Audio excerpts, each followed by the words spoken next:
Mangwanani Malelepo Vukenjani Kleklas Vanave Africa. Welcome to Africa Good Morning, your portal into Africa's potent stories.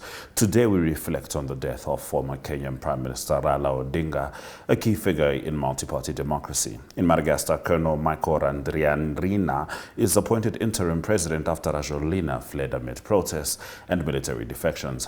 Germany is urged to rethink its engagement with Africa for critical minerals. COMESA launches a cross-border digital payment system connecting Malawi and Zambia, while Kenya passes the Virtual Asset Service Providers Bill regulating cryptocurrencies. Ari Hochad reports on South Africa's current affairs, sports and entertainment, giving a full view of today's continent-wide developments. My name is Ashwin Bedi. This is Africa Good Morning. Top stories shortly.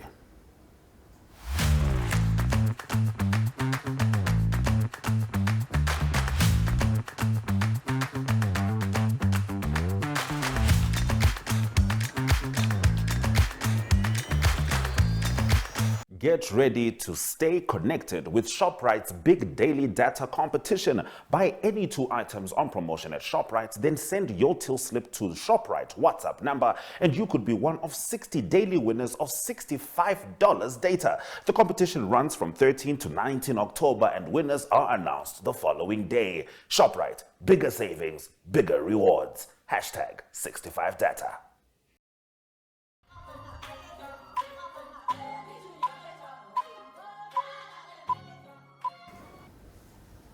Raila Amolo Odinga, a towering figure in Kenyan politics and former Prime Minister, died on 15 October at the age of 80 while undergoing medical treatment in Kochi, India. Odinga's career spanned decades of activism, reform and electoral politics. He contested 5 presidential elections, often challenging results and claiming widespread irregularities, most notably pushing for the annulment of the 2017 presidential election before eventually boycotting the rerun. As a champion of multi-party democracy since 1991 and a key architect of Kenya's 2010 constitution, Odinga played an instrumental role in shaping the country's political landscape. Known for his persistent advocacy of democratic reforms, he fostered political dialogue and sought to unify disparate opposition factions across multiple election cycles. International observers frequently recognized his influence in East African politics, citing his dedication to institutional reform and civic engagement. His passing represents a profound moment for Kenya as citizens and leaders alike reflect on a legacy marked by resilience, reform, and unwavering commitment to democratic principles that shaped the nation's governance for generations. May he rest in peace. Madagascar's political crisis deepened when the nation's top court officially invited Colonel Michael Randrianrina to serve as interim president following President Andry Rajolina's sudden departure. Rajolina fled the country amid growing protests led by Gen Z activists and defections within the elite CAPSAT military unit. The court declared the presidency vacant and emphasized that elections must be held within 60 days to restore constitutional governance. This decision comes after escalating unrest due to widespread corruption, shortages of essential resources, and rising cost of living pressures that fueled public demonstrations across the capital and regional cities. Randrianrina, previously a military commander, assumed control of state affairs while pledging to maintain order and ensure a transition toward democratic elections. Observers note that this development reflects a rare instance of judicial intervention in a political power vacuum, marking a pivotal moment in Madagascar's fragile democracy. International organizations have expressed concern but urged peaceful transition and respect for constitutional timelines. The unfolding events signal a period of uncertainty for the island nation's governance and, of course, its stability. The Sub-Saharan African Initiative of German Business, SAFRI, has urged Germany to fundamentally rethink its policy toward Africa, highlighting the continent as a key strategic partner rather than a mere recipient of aid. In a statement released yesterday, SAFRI called for legally binding agreements with African nations for critical raw materials such as lithium, copper, and cobalt, which are essential for Germany's clean energy and technology sectors. The initiative warns of increasing global competition for these minerals, particularly from China, which currently dominate supply chains. Safri also emphasized that Germany should strengthen trade and investment partnerships through the African Continental Free Trade Area and other regional frameworks. The association argued that a holistic Africa shift would promote mutual economic benefits while enhancing geopolitical stability. German business leaders stressed that without such strategic engagement, Germany risks supply disruptions and lost opportunities for sustainable industrial growth. This policy shift would align economic incentives with diplomatic efforts, aiming for long-term partnerships rooted in shared prosperity, regional integration, and secure access to vital resources. The Common Market for Eastern and Southern Africa, COMESA, launched a digital retail payments system this month designed to facilitate cross-border trade using local currencies. The initiative, which initially connects Malawi and Zambia, aims to reduce dependence on the US dollar, lower transaction costs, and promote economic integration among member states. By targeting small and medium enterprises, which constitute the bulk of employment and commerce in the region, the platform seeks to make trade more efficient and accessible.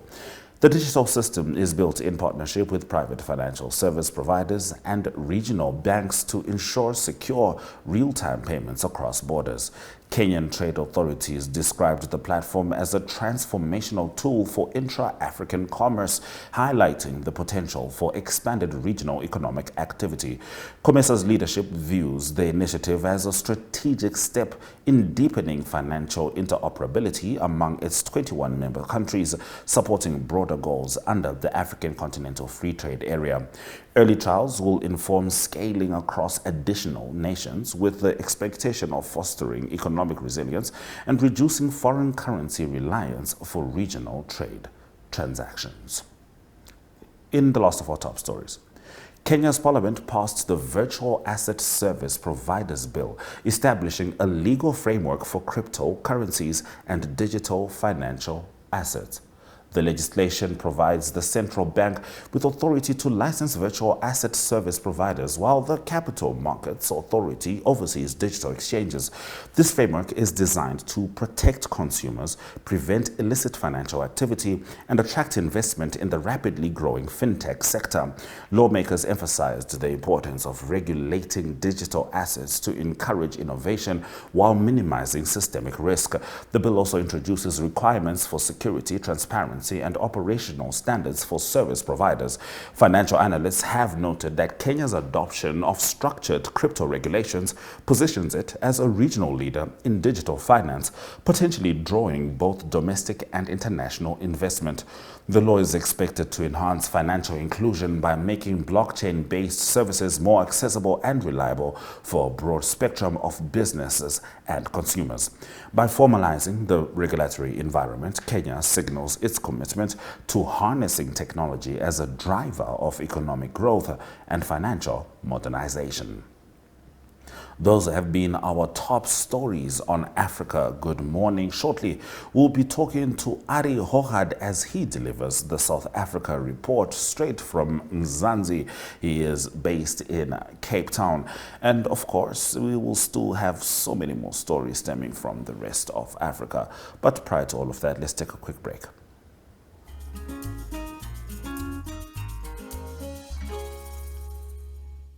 Mornings just got better, Namibia. From the latest headlines to the hottest trends, we're bringing you the conversations that matter. That's right. Bright minds, bold opinions, and a touch of morning magic. This is your daily dose of energy. So grab a cup and join in on the conversation every weekday morning at 8 o'clock with Smell the Coffee, hosted by Diana Master and Aina Riza Quayo.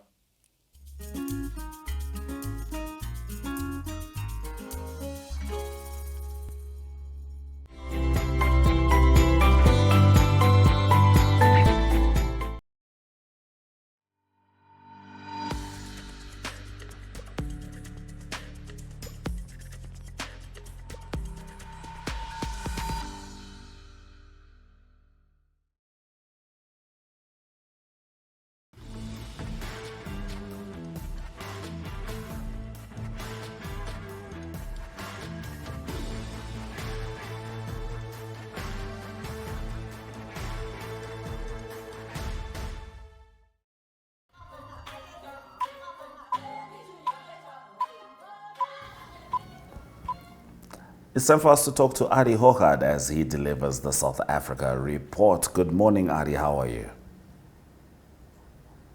Yes, a very good morning, Ashwin. Nice to talk to you this morning. Good morning. Good morning, everyone. Good to have you on the show, Ari. In your current affairs, Southern agriculture showed a positive trajectory in the third quarter, despite the lingering challenges of the livestock sector. Also, gold continues to strengthen, but South African investors are set to miss out on the current boom. It's going to be interesting. The Transnet National Ports Authority issued a request for the private sector to partner with them in the Cape Town port, and this is related to extended storage needed for seafood products. And if there's one thing that Cape Town needs, it's seafood products.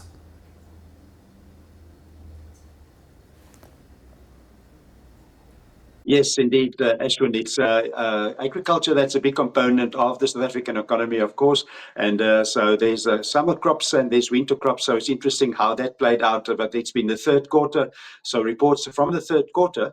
It is positive trading, positive trends, at least in the agriculture. But like you mentioned, the lingering challenges in the livestock is a challenge for the South African economy. So just briefly, the summer grains and oilseed, they did the best in the third quarter.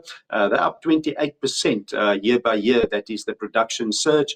And so that was good performance by them. There's a total around 80 million tons. That was indication in the third quarter. So that is the challenge. So that is the livestock. Livestock there's the risk of foot and mouth disease. That is still a big challenge in South Africa at the moment. They're trying to contain it. There's been areas that's been closed off close to the Namibian border as well. So that is a big challenge for South Africa at the moment, how they handle that. So the summer grains did well. The winter crops did 4% better. And it was mainly because of pests and also late season dryness that didn't help there as well. And then the wine industry is still on edge. They're the one industry that's really relying in certain components on the USA and trade agreements. It's difficult to believe, but South Africa exports $659 million of wine to the USA. That's amazing. That's a huge volume of wine. So the wine industry is very anxiously looking at a new trade agreement, hopefully with the United States as well. Then gold, as you mentioned, yes, the run continues, and it's mostly linked to the uncertainties in the world because of different reasons. And then gold is a good place to go, and it's still above 4,000. It's 1,141, strongest run since 1979. And South Africa not one of the top producers anymore, and that's the reason why South African. It's said that private sector will not really benefit on this run as they could have.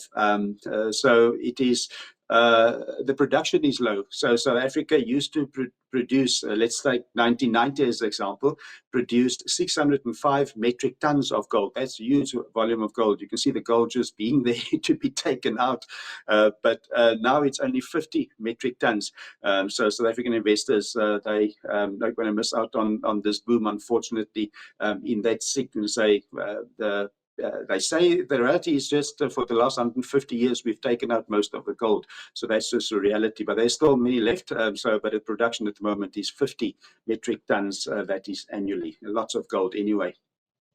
And then related to Transnet, yes, South Africa, Cape Town is an important port, and there's 8 ports for Transnet. So Transnet National Ports Authority in South Africa, they handle 8 ports around the coastline of South Africa. Many of the ports have specific things they focus on, like Durban is more for cargo, Saldanha is more for the iron ore, and then Cape Town is known for more for the exports of fish and vegetables and fruits. So fish is a big component in South Africa. So they sent out a notice, they issued the request for the private sector to bid for a cold storage facility in the Cape Town harbour. So there's lots of volumes of tons of fish that go through that facility. They cannot handle that on their own. So at the moment, the catches in South Africa annually is 600,000 tons of fish. that comes through that area. So it is lots of volume that's been handled, and it's mostly anchovy and also hake and sardines. And so it's good to see that Transnet do open up to say that they want to partner with the private sector. So hopefully that will all go well. Cape Town is an important component in the harbours for Transnet in what's happening in the economy. So Ashwin, that is the current news at the moment in South Africa.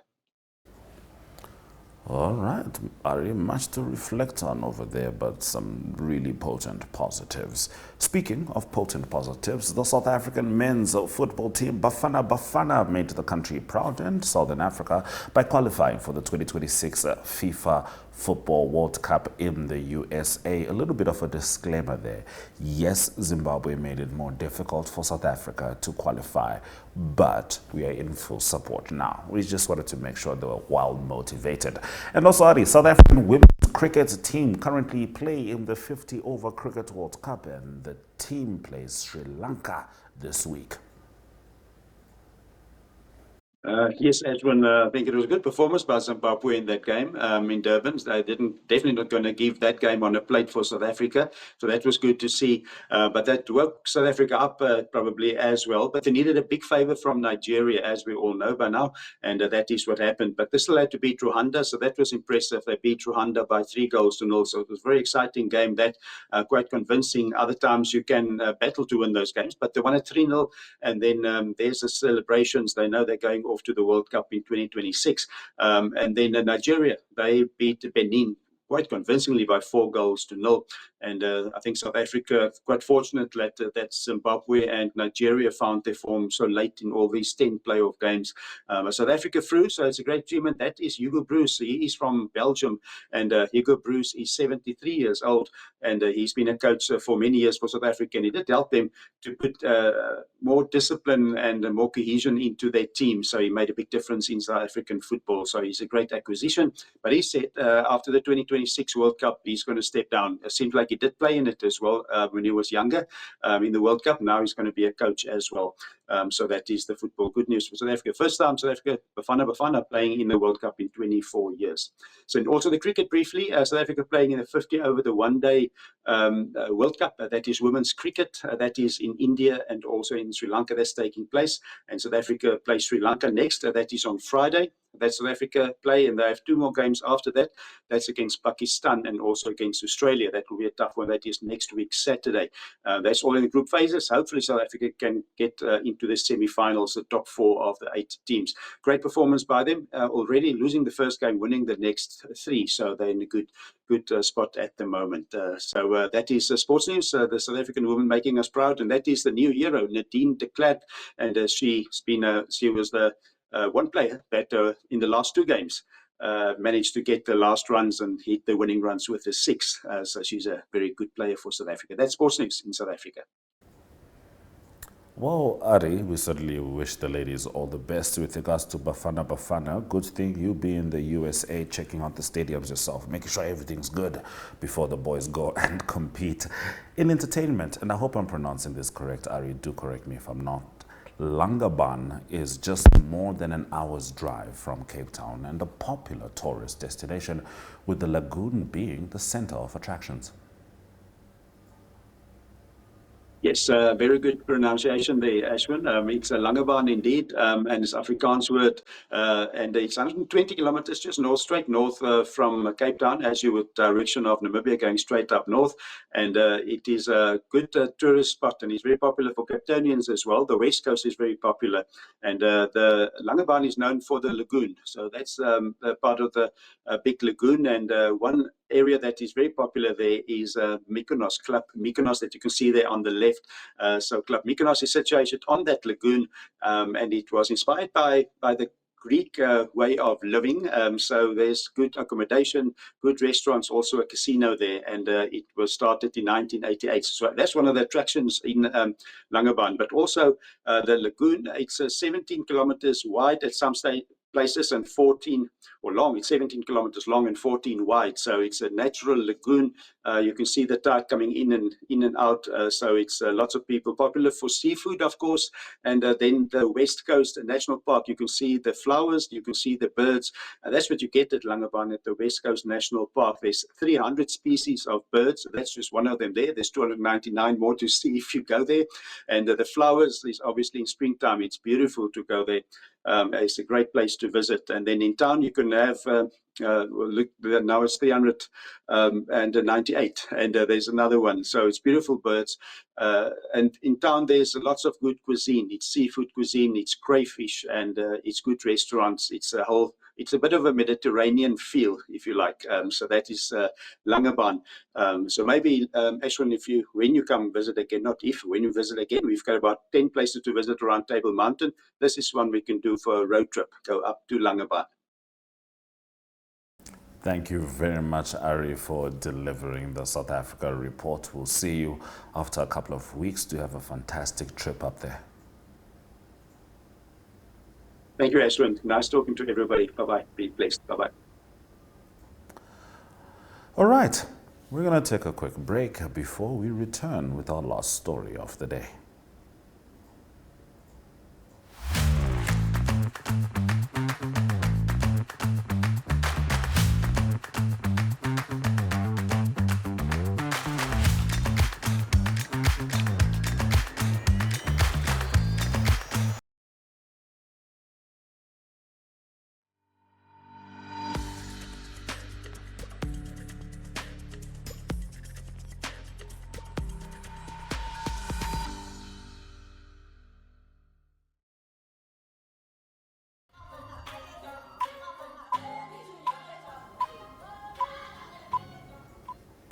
Now, yesterday was the conclusion of the National Nuclear Science and Technology School Outreach Campaign, which is funded by the Chevening Alumni Program Fund, an initiative to teach students around Namibia about nuclear science, initiated by Namibia's Chevening alumni Nelawa Njala, a nuclear environmental physicist, with support from the British High Commission, the Ministry of Health and Social Services, the Ministry of Education, Innovation, Youth, Sports, Arts and Culture, the Atomic Energy Board of Namibia, the University of Namibia, and Rossing Uranium. Also speaking at the event was Dr. Herman Shitaleni, chairperson of the Atomic Energy Board, with students in attendance. I'm a Chevening alumni. In 2022, I got a scholarship to go and study at the University of Glasgow in Scotland. So you can say I am nuclear and environmental physicist. To bring professionals in the industry across the country to all the 14 regions, to inspire and motivate the young minds, and hopefully foster a new generation of skilled professionals. So if you want to study further and lead the world, it starts with the atom. So now, having taken that, let me tell you that today in the world, because you are still seeing yourself as learners from the region and learners from some constituencies around Namibia, from what school that you are trying to tell me. But let me tell you that you are global leaders. That's where you are standing. You are global leaders. We need physicists, researchers, innovators, designers. We need mechanical engineers. We need engineers of reactors. We need operators of nuclear reactors. This is not a small undertaking. This is huge. And I think the fact that you have already made the first step to take up this position is because you are telling yourself that you have a responsibility. A worthy cause indeed. Thank you for joining Africa Good Morning on DSTV 285, GoTV 25, oneupto.com. That's ONEUPTWO.com, where you can click the echo icon and have a look at this and other NTV programs, because on oneupto.com, Echo Primetime is anytime. My name is Ashwin Betty. We look forward to seeing you tomorrow and wrapping up the week on a high note. Sweda Jaganaka.